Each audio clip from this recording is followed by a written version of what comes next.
Why do I look like a literal ghost? I might need to turn my light down. I look so terrifying. Girl, it is that time of year. I'm like struggling out here in the Pacific Northwest with how just I never see the sun. Today on the podcast, we have Portland Thorns and U.S. Women's National Team midfielder Sam Coffey. Sam was a hugely instrumental part of the U.S. Women's National Team gold medal run this summer, and she is also heading into NWSL playoffs this weekend with the Portland Thorns, who have had a roller coaster of a season, which I can't wait to hear more about. Sam, welcome to the women's game. Thank you so much for being here. Thank you so much for having me. I am really, really excited to chat. This episode of Friendlies is made possible by our great friends at Ally. We are so proud to be teaming up with a brand that's so committed to growing women's sports. Again, thank you to Ally. All right, Sam, this is how I wanted to start. Okay. I'm going to list off some things that I know about you. We haven't spent very much time together. We've met a few times. These are the things I know, and I need you to tell me what I miss. You're from Sleepy Hollow, New York. You love squishmallows. And you play with your shirt tucked in. And I need to know, what else? What are the other mandatory things people need to know? Mandatory. Okay, well, those are three, really important things. I would say they're pretty, key identifying factors into who I am. And it's weird that, those are the things that I feel like have stuck. No. And suddenly I feel like it's this brand that's, being created. And I get free squishmallows from people that, I'm not complaining. I love when people bring me squishmallows. But other things people need to know. I love all things outdoors. I actually have a sailboat here in Portland that I recently got. So I've been sailing a lot out here. Yep. That's a little tidbit. Not many people know, Sam. You're one of the first. Oh my God. I'm so honored. Yeah. Me and all the listeners. Yeah. So love anything hiking or just, the Pacific Northwest is obviously so beautiful. So there's no shortage of things to do out here. I come from a family of journalists or writers. I would say that's another kind of fun fact. I actually do know all about that. I just listened to your podcast that you did with Julie Foudy, Laughter Permitted. So I heard all about, I know about your dad who, maybe you can tell us instead.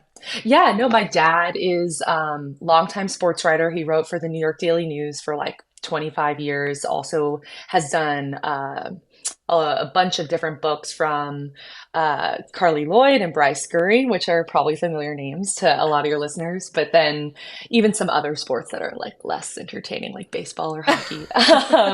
But Mariano Rivera, who was a closer for the Yankees, he did a book on the 1980 Olympic hockey team, like the movie Miracle, but kind of the book version, called The Boys of Winter. R.A. Dickey was a knuckleballer for the New York Mets. He also did a book with Urban Meyer, Above the Line, which that's a bit of a controversial one, but that was prior to some of his scandals. So I'll say that much. So he's done a bunch of different books with some really, really cool people. He's an amazing storyteller. And then my sister writes for the Philadelphia Inquirer. She covers the Phillies beat. So she's one of very few female journalists in baseball. It's obviously a really male-dominated sport, and she's crushing it out there. My mom did some work even for Scholastic back in the day, and my brother is a morning news anchor for a TV station in Raleigh-Durham.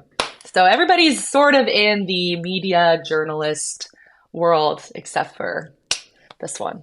Well, you are busy winning gold medals and making the NWSL playoffs, but do you ever think about opportunities after soccer or even opportunities during soccer in maybe the sports media landscape? Is that something you're interested in, or do you want to go and do your own thing? I go back and forth. I could see myself truly just living in the woods and having a coffee shop and being perfectly content, or the dream for us all. Let's be real. But I do have a journalism degree from Penn State, so it would probably be smart to use it in some capacity at some point. But I love to write.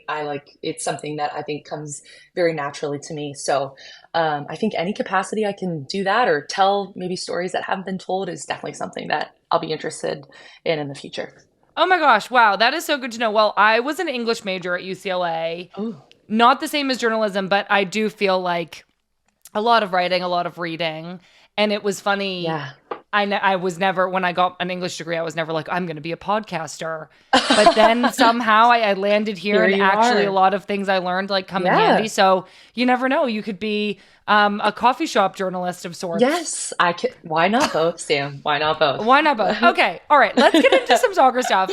I want to start with the national team. Something that I speak about with all the U.S. Women's National Team players who come on is just how special it is to be a part of the U.S. women's national team. And I just want to know, I know that that's true for you, and I want to know why. So, like, what's your earliest memory of the national team, and what has being a part of it come to mean to you as you've gone through your career?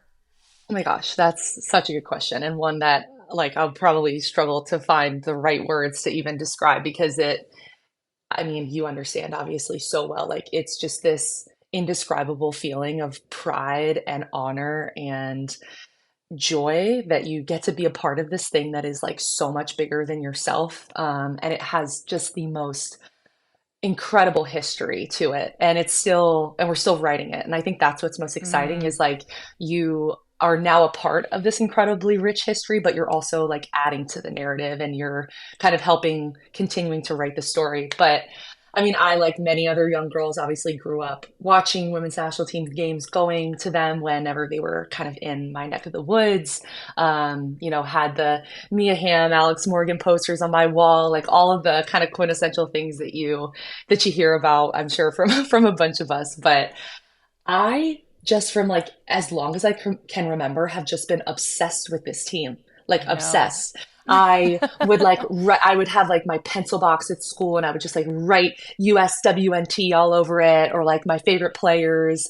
My the basement of my house is like kind of like a cellar, so there's walls all around it. Kind of quickly became like my little training space when I was a kid, and I would take chalk and like write, some of my different women's national team goals on the wall, and just like, when the team won the World Cup in 2015, and obviously 99ers, like would write just the different accolades of the group and all these things that I had watched and witnessed and that I wanted to be a part of in the future. And so the obsession was borderline unhealthy, maybe questionably still is. but this team has just truly been like my life for as long as I can remember. And just like everything I've ever wanted is to be on this team and help this team win and do incredible things with it. And it's just the greatest honor to wear the crest, to compete at any level, let alone like a world championship, to know that like I'm putting on the same jersey that you got to put on and so many other amazing players got to put on. Like it is the most humbling and incredible privilege that we all get. And it's something that like I truly never take for granted. Like there is no part of me that's ever like, like this is just normal. Like I'm so honored every time I get the opportunity to play a game for not only just like our country, but for a team with a history like ours and to continue to just write the story. You said at the beginning of this, you were like, I don't know if I can describe it. And I actually feel like you did such a perfect job describing it.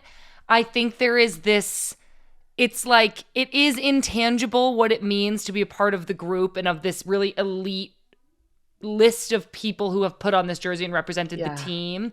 But it is almost in a way tangible. Like you see it in training and how competitive everybody is. You see it in how much it means to everybody that we're talking to. You see it in the fans.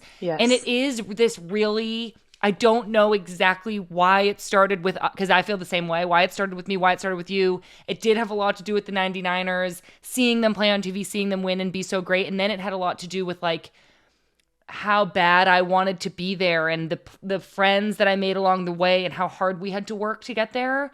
So I loved hearing you talk about it. I think it truly is so, so special. And to see yourself now establishing and having established a real role for yourself through your consistency and reliability in the midfield. I'm also a former midfielder, so I'd love to hear a little bit about how you view your role in the middle of the field. Like, what do you think is the most important job you do in your Ooh, position? man, that's a good one. I Well, yeah, I wasn't a six till I got to the pros. So it really is still kind of like my third year playing this position that I've just like fallen in love with. Like in college, they kind of tried to put me back there when we would have a bunch of injury and they were like, we kind of need you. And I was like, no You're way. like, Like, can't hold me it's back. like, sorry.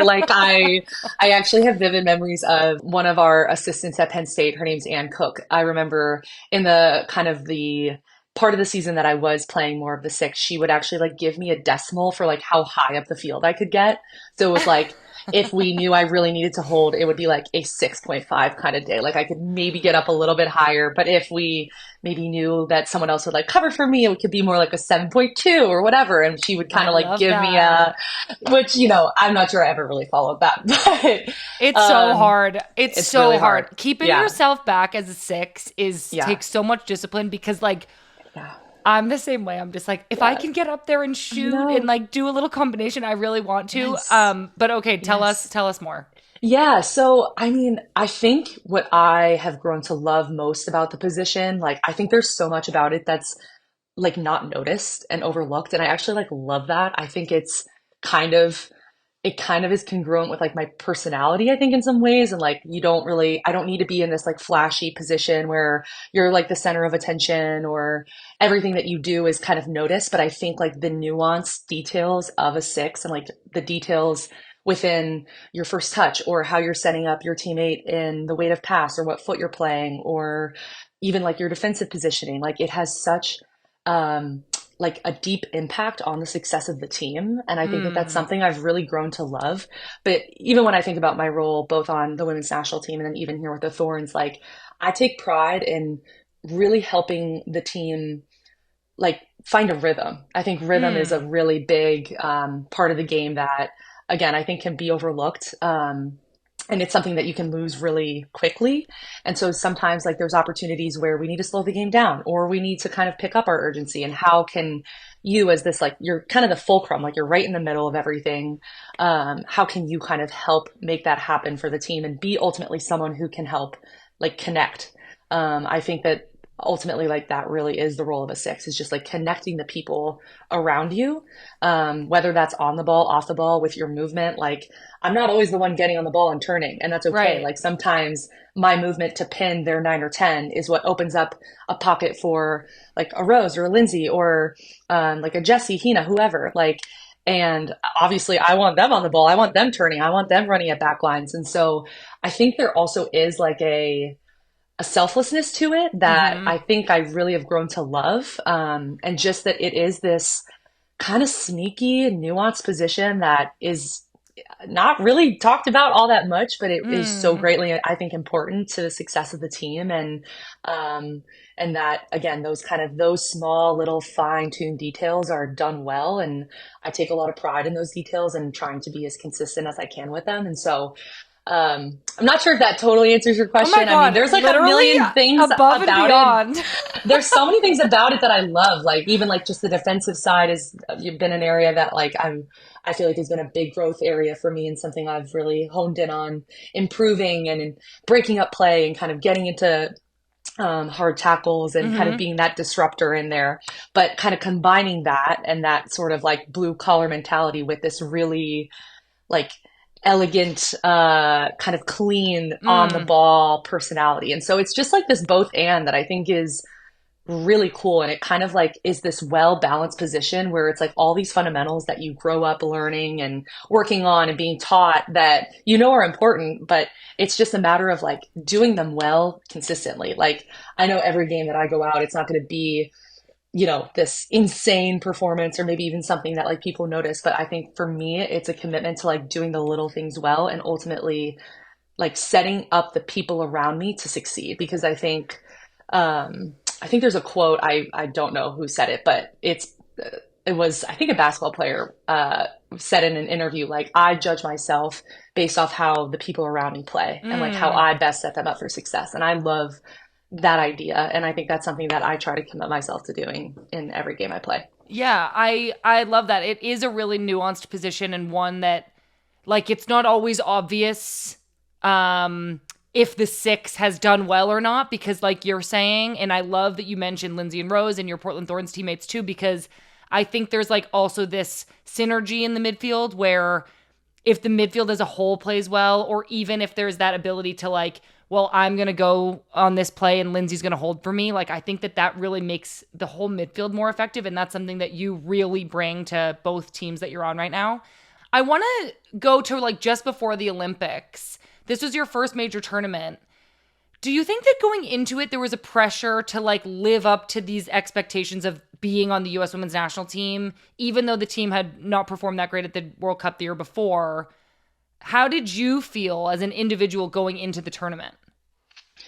I think there's like always that pressure, right? Like it's the greatest team in the world with like the most insane history. I think there's always a pressure when you put the shirt on and when you represent the crest. And that's something I never take lightly. And I think the more I do have the privilege of wearing the crest, like the more that I realize that that pressure doesn't have to feel like weight, or that Mm-hmm. doesn't have to feel like something that is kind of like holding me back or weighing me down. Like it can be something that I just like rejoice in or just like have fun in and enjoy and know that it is a privilege and like that that is a gift. And I think I've done a lot of work to try to shift that perspective and it's really hard, but definitely something I need to continue to remind myself of. But going in, like I mean, I think I felt all the feelings. Obviously, like you find out you make the roster and it's Mm-hmm. not that much time till you leave. And like it's so much joy and excitement and reflection and preparation and all these things. I think for me going in, like one of the biggest things that I had to focus on was like it was gonna be unknown. It was gonna be unfamiliar. Like I'd never been here before.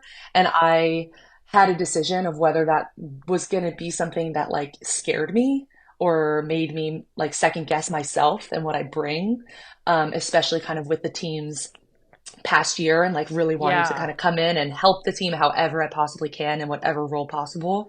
Or if I was going to kind of use that as like a strength and as something that pushed me forward and instead to kind of decide like, okay, yeah, I haven't been here before. This is uncharted territory. Everybody on this team has been in this position before. They've been in the exact, like they've been in my exact shoes where it's been their first game, first tournament, first Olympics, first World Cup, whatever. And they've had to kind of navigate that same thing. And I think that comforted me a lot. And it also just led me to make the decision to like believe in what I can bring. And I think I was doing myself and my team a disservice if I didn't do that. Mm-hmm. And I remember we had a team meeting and it was kind of just about different things that we as a group wanted to commit to. And I remember a player on the team shared that that we were all individually responsible for like our own confidence.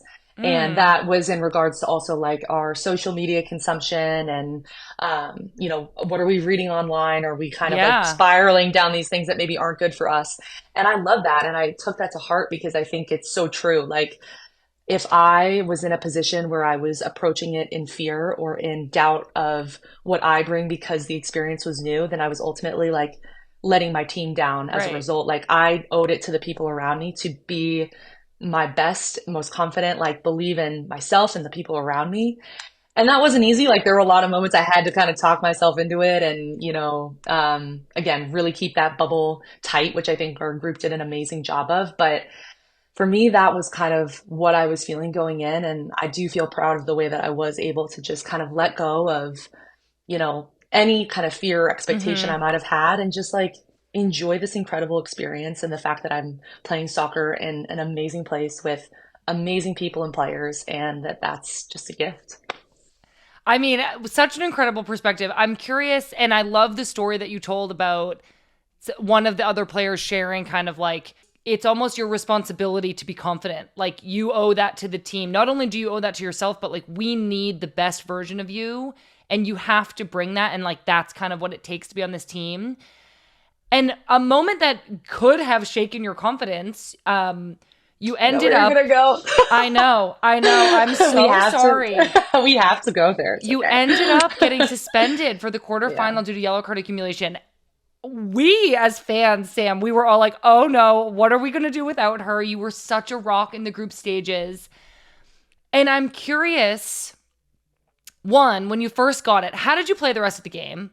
And then two, how did you feel having to watch? Like, what was that like for you? I mean, now, like in my head, it was like a month, but now, I know it retrospective, was I'm like like, that was 3 like 4 days. days. That was like 4 days of my life. Oh my God, it must have Um, just been torture. yeah, it was really challenging, but when I look back on it, one, I mean, like I'm a firm believer in like things happening for a reason and like finding purpose in pain or like painful experiences, whatever. Like I do believe ultimately. that sitting out that game as desperately as I wanted to play and like be out there with the group, I do think when you look at like the tournament as a whole, I think getting that extra rest really set me up for success in the semi and the final because like it Yeah. was tough. It was we were getting to and I'm like so in awe of the women on our team. Obviously that did not have that luxury and I wish I could change that for them. I Wouldn't remember going change a in thing. I Don't change know, a thing. I know. It was perfect. Like, it was perfect. But I remember going into the semifinal and be like, you guys, like, if you can't track back, like, you give me a I shout, like, got I'll you. do it for you. Like, I will sprint, I will press. Like, you just tell me what you need and I'm there. But yeah, that was such a bummer. And that was even a new experience for me. Like, I don't really, I mean, obviously, like, I'm an aggressive player and I pride myself on that. Like, I love Yeah. being aggressive. I think it's a part of me. And I think that's what I ultimately had to accept after that happened was like, I was being me. And though, I probably fouled her, like, and I never want to foul anyone ever or like make any sort of tackle that misses or whatever. Like, my intention was just to be my aggressive best self. And I can't blame myself for doing what is natural to me because then I'm playing from a place that isn't authentic to who I am. And so, as much as, because of course, in the moment you're like, well, what should I have done differently? Should I have not pressed? Should I have not done this? Should I, like, how could I have done something differently? Because you, of course, feel all these feelings of like letting the team down and you're in this position and all these like emotions, right? And I ultimately just had to accept and kind of remind myself, like, you were just being you. Mm-hmm. And that sucks. Like, no doubt about it. It sucks. But when I think if I go back to the moment, would I have played it safe? Like, no, I wouldn't have. That's not Right. me. So in the moment though, I was like, well, damn it. Yeah. Like I I know. remember and it was so early in the game and like I don't really get that many yellows in the league. And so Yeah. like this was kind of a different experience for me and maybe it was just like international soccer versus league like or maybe the Yeah. NWSL is just like way more aggressive than The standard normal is leagues. different. Yeah, the standard's way different, but I remember being like, "Oh shoot, like like that's not what I was expecting." I remember it just being really early on in the game and I kind of like look at our bench and I'm like, "Okay." And I have to get right back into the game. And I remember Naomi behind me was just like, you got this, like you're good. Let's just like keep going. And her voice and presence was really helpful for me through Oh. that game. And she obviously is just like such a rock for our team. But Mm-hmm. her encouragement to me in that game really helped me just like, okay, this thing sucks, but like we have a job to do. So and actually, even when we went in at halftime, again, that was kind of a moment where you're starting to feel more because you had like this 15-minute break, obviously, before going back out there.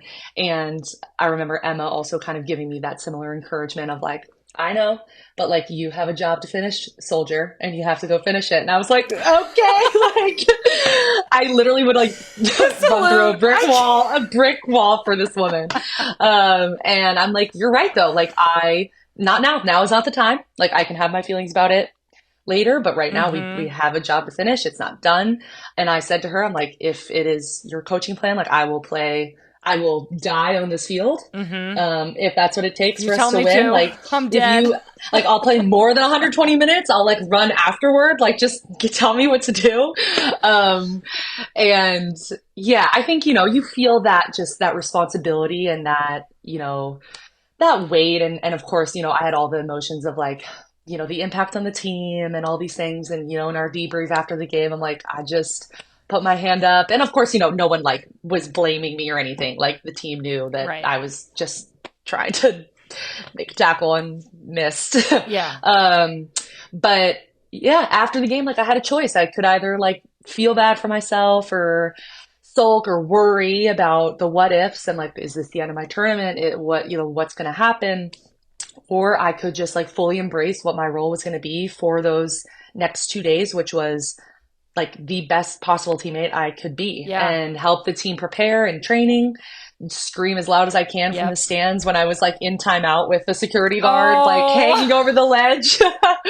Yeah, it was quite an experience we shared together. But I'm like in the stands with like the fans. Like I couldn't even sit with I our non-rostered players. Like I was completely removed from the team. I was like, actually, I wasn't that far from where my brother was Oh sitting, my and he was like God. turning around and like flipping me off and like making funny faces, and I'm like, I can't laugh. Like I have to focus. Yeah, Like you like can't. I'm in the game right now. I'm I'm in the watching. game. I'm very invested. Yes, it was honestly like the longest 120 minutes of my Oh my life. God. I was an anxious wreck, but also at the same time, like not at all worried. It was Right. like this really interesting combination of both Yeah. where, yeah, the whole experience is super just like overwhelming and you're feeling all the things. But at the same time, I was like, they got this. Like, I know that Japan is playing this incredible low block and they are so disciplined and like kudos to them. But like, we are going to find our moment and we are going to do this. Like, I just had so much faith in the team. There was such an incredible feeling around the team. And again, like I'm watching from home, but like I literally was just like, there is something about this group. They look so together. They look so strong. Like no, kind of no matter what was getting thrown your way, you guys were adapting. I just have one more question about the Olympics, and then I want to talk about the Portland Thorns in the playoffs. But I think it's really like in my experience at the 2019 World Cup, I had like no idea if I was doing well or not. Like, I think in retrospect, I had a good tournament. I think that's an understatement, but okay. In most aspects, there is this one very famous mistake that I reference all the time where I dropped too early against France and they scored. They almost came back, but that's neither here nor there. But in the moment, Sam, I had truly no idea if I was Mhm. doing well or helping the team or not. I was literally just like, tell me what to do. I'm going to do it. I'm blind to everything else. And Yes. I'm curious, you had an incredible Olympics. You played every Thank minute you. for the team apart from that one game. And you really made a statement like to the world. I mean, we all have known you for your play in the league for the last few years. But you made a statement to the world like, I'm here. I'm in the midfield of this U.S. women's national team. Did you know during the tournament that you were doing really, really well?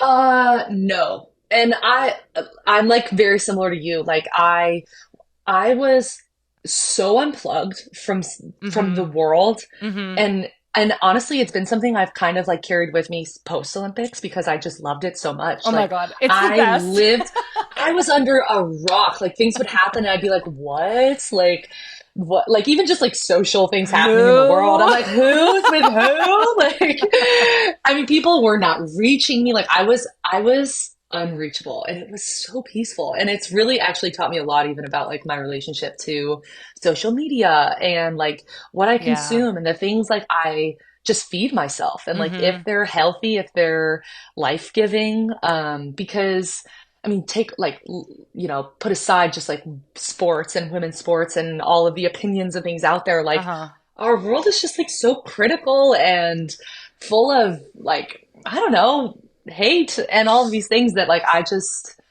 yeah, I felt like I really needed to be mindful of that going in. And I think our team did such a good job. A lot of the girls in the team really like deleted Twitter, Yeah. Instagram, like everything. And Yeah. and I do really credit like our bubble being like we were truly in this alternate universe. That when we left, I was like, what is this world that is not Marseille? Our hotel, like I don't have more than 1 hour with my parents in the morning and then like time's up, Yeah. like we gotta go do whatever. Um like I think I knew that it was going well for the team and that I was Mm-hmm. contributing to that. And that felt I felt so so much pride in that, and I only wanted to continue to help the team win games. I'm also just like really hard on myself and overly critical. And so after everything, it's just like, well, you didn't do this, this, or this. And I'm sure you understand that. Like, Yeah. and I'm still that way. Even like Yeah. reflecting on the Olympics, like I can't put into words like how proud I am of our team. And I do feel really good about how it went for me on a personal level, but like I'm still like there's still so much I want to continue to improve on and grow in and do. And so it's just kind of this we actually had a chat with the 99ers before we left for the Right. tournament, and they talked Yeah. about having a wholesome discontent. And I Oh, love that yeah. phrase. Like, I just think that I don't know if you've ever heard that I kind of have them coin that actually. phrase. Within the national team. Yeah, I have heard Yeah. that. And I just love that. Like, I think that that is a perfect way to put kind of that, just like this hunger to always just be your best for this team. but it's not, because sometimes you label like discontent maybe as a bad thing, or maybe, yeah, just like you're always wanting more and more and more.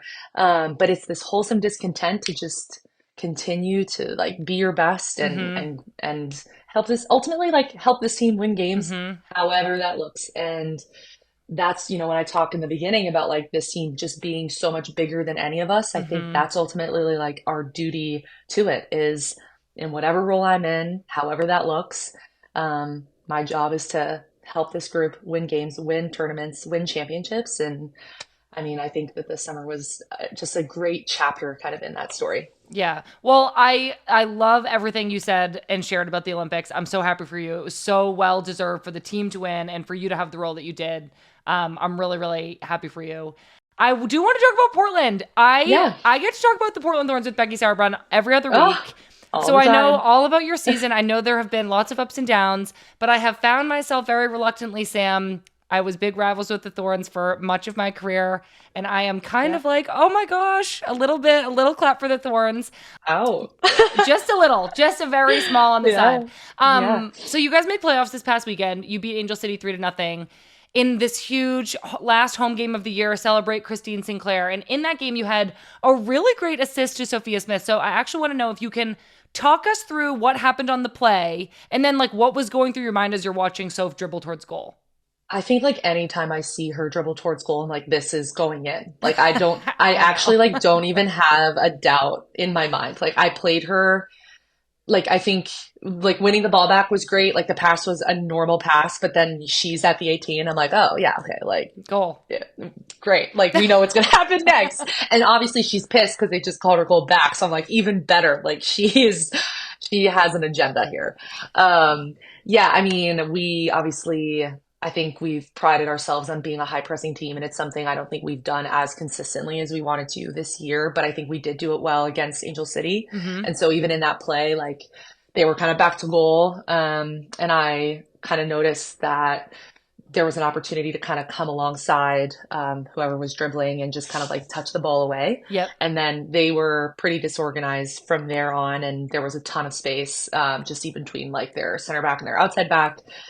Again, when you look up and you see Soph about to be one-on-one with someone, like there's no question. I wasn't going to keep dribbling. Again, like that is not my skill set. So just tried to lead her as much as I could, and the rest is history. And again, like having her get that moment, especially just like after injury and all these things that have kind of happened in the last couple months, was super special, especially after the last goal was controversially called back. I don't know. I have said publicly that it was not offside, so I'm with you guys on that one. I actually had an Angel City player say to me on the field, like, that was onside. I was like, I don't think you should want that. I know. It's a whole thing. Yeah. There is another highlight that's been watched a lot of you running through the ref. Oh, Sam, you're bringing up all my favorite points. But you know what, Sam? It's like you're just like, hey, like this is my job. Get out of like. You tell me, what are you thinking when that happens? Oh, I felt so terrible, and I will say, like, I just like I don't always get along with referees. I just don't. Like, I always will come. Like, I'm always gonna fight the call. Anyway, I will say I don't know his name, but he was one of the better ones we had, I think, besides the controversial offside call. I felt so terrible. I didn't even see him, obviously. I mean, I didn't just deck him on purpose, but like he's in my path and I'm trying to go press the ball, and obviously like I'm not stopping. No. And so he just like bounces off of me though. I then saw him like tumble, but then I continue to press, and then I hear like the crowd cheering, and I'm like, what just happened? And then like then I kind of got a glimpse of like him on the ground. I'm like, oh my gosh, like I just took him out. But the fact that our supporters were cheering. It's like so first off, so classic. Like, love them. They're hilarious. And then after he was like, you got me pretty good. I was like, I'm really sorry. Like, are you okay? And we were like having, we were shooting the breeze throughout the game, and he would like make comments here and there. I'm like, you know what? I appreciate you. I'm so sorry if I inflicted pain upon you. I did not mean to, but I know I'm not on Twitter, but I heard that it got some attention. So I know. Well, the women's game is on Twitter, so we did see it and we wanted to ask about it because it was very, very funny. Another big moment, I mentioned this before, but Christine Sinclair, absolute legend of the game, had her retirement celebration. And we saw that you like kind of emceed the ceremony. Like you were on the mic talking to the whole stadium. So I actually want to know what's like, we know what a legend sync is. Like everybody, she just sounds like the best teammate, the most incredible person. But she also has this kind of like storied, like understated humor. And I'm Oh like, yeah. so here I'm kind of like, okay, can you tell us like your funniest or favorite memory of Oh her, my. of I'm not sure Sing? that there's any that are like appropriate enough for the listeners to hear. She That's tends fair. to be like, she's not politically incorrect, but I she know what you mean. she just says some unhinged things, and Yeah, I but love you her kind of for it. sometimes you have to say crazy stuff to be funny. Like I get Sometimes it. you do, and she's headed the ball a lot. She's Canadian, she's just a little bit out there. No, I mean, she is really funny. And I think I started off my little like speech tribute to her with calling her a quitter, which like I knew she would find funny because clearly she's not quitting. Like she's had the greatest soccer career of anyone That's funny. ever to play like any sport. But just gotta poke fun at her a little bit. But I cannot imagine this team without her, or just like the league, our game. Like I just can't imagine women's soccer without Christine Sinclair. And I'm, kind of in the way like I talked about the women's national team and just like what an honor it's been Mm-hmm. to be a part of. I feel so many of those same feelings like when I think about getting to play with her. And I sometimes forget because she is so humble and down to earth, and like you forget that she is this larger than life person, like this legend in every sense of the word. But obviously in these last few days as I've been like reflecting on just my experiences with her time with the Thorns, all these things, like she is just the best to ever do it. And I feel so grateful that I've gotten to spend 3 years sharing the field with her, sharing a locker room with her, being her friend. And she has just truly, like, it sounds so cheesy, but like she has truly just left it all so much better than when she found it. And she has Mm-hmm. had such an impact on our club, on our city, but like just women's soccer as a whole, women's sport as a whole. And yeah, it's like been a really emotional week for us, and I think she is such a motivating factor in us like wanting Mm-hmm. to make a run here. And again, I wish that her final season could have been a little bit more consistent, and but the good news is like we still have everything left to play for, Yeah. and I know that our team will go to war for Sinky. So, Yeah. Well, you know what I was gonna say? You're playing Gotham in the quarterfinals this Sunday. And something I just want to remind you guys of is that Gotham came in sixth last year. You guys are in sixth oh, now, we and then know. Gotham went all the way and won the final. So maybe you are getting that Yes. momentum at the right time, the motivation for sync. I Yeah. don't know.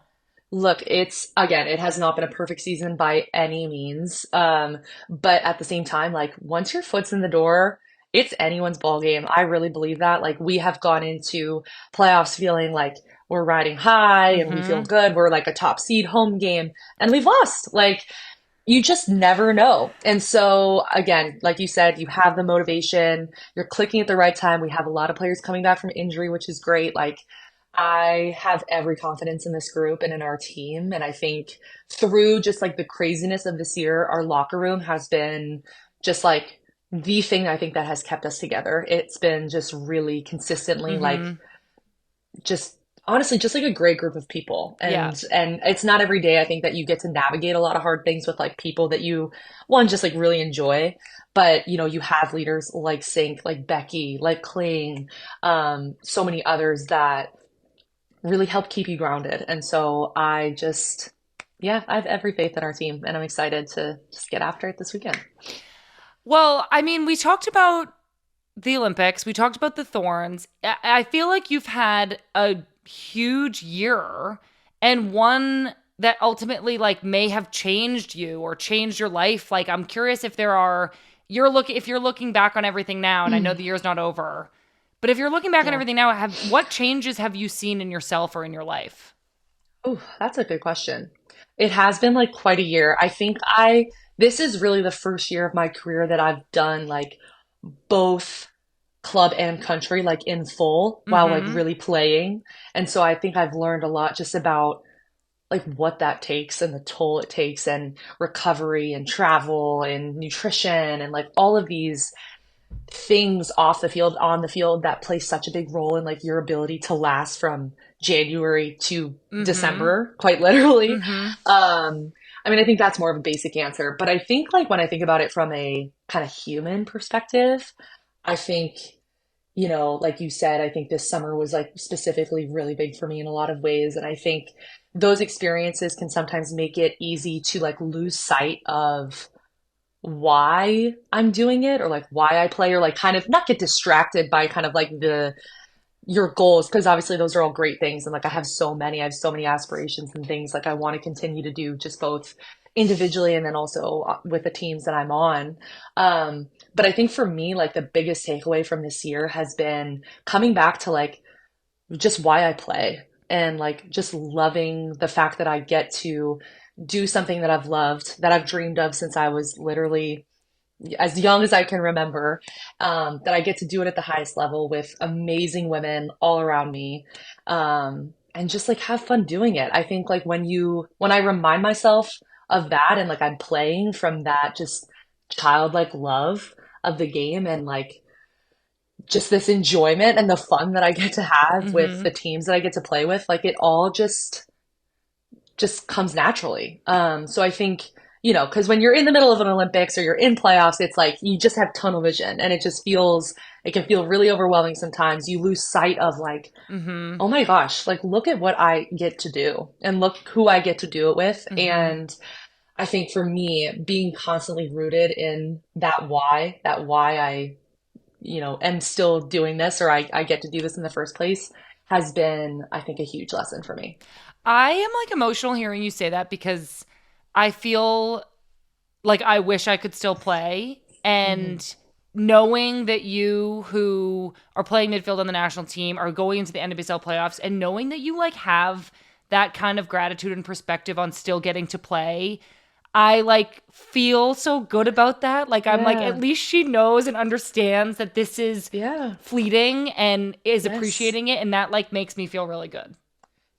I mean, Sam, like I thank you for sharing that because like and this is just like life in general, but we just like act so entitled to things. And like, even Mm. just like waking up tomorrow, like I did nothing to earn waking up today. I did nothing to earn getting to go to soccer practice and like play with some of the greatest women's soccer players to literally ever touch a soccer ball. Like, I just feel like we have natural human entitlement to things that we just take for granted. And it's something genuinely I have to remind myself of every day because it's so easy to forget. But like, you had no idea, like you didn't know this was going to be taken from you and you could choose to be bitter about it or continue to have the impact that you're having in just like this next chapter of your life. And you honestly like are in so many incredible ways. And I'm like so grateful to even be a small part of just Oh my even this gosh. episode.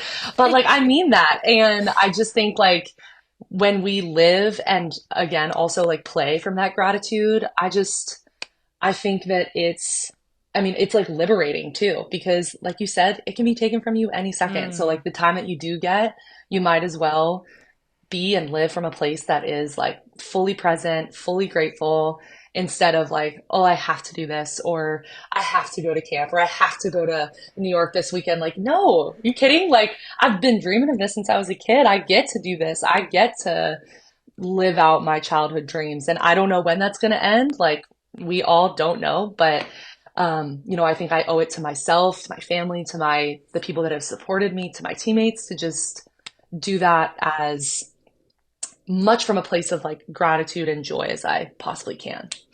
That was so beautifully said. My wish for you is that you have a long and successful career. Thank you. Thank you. Okay, Sam, I just have one more question for you today. We are so grateful to be supported by Ally, proud partner of the NWSL and the women's game. So here is our Ally question of the week. One thing soccer and finances have in common is pressure.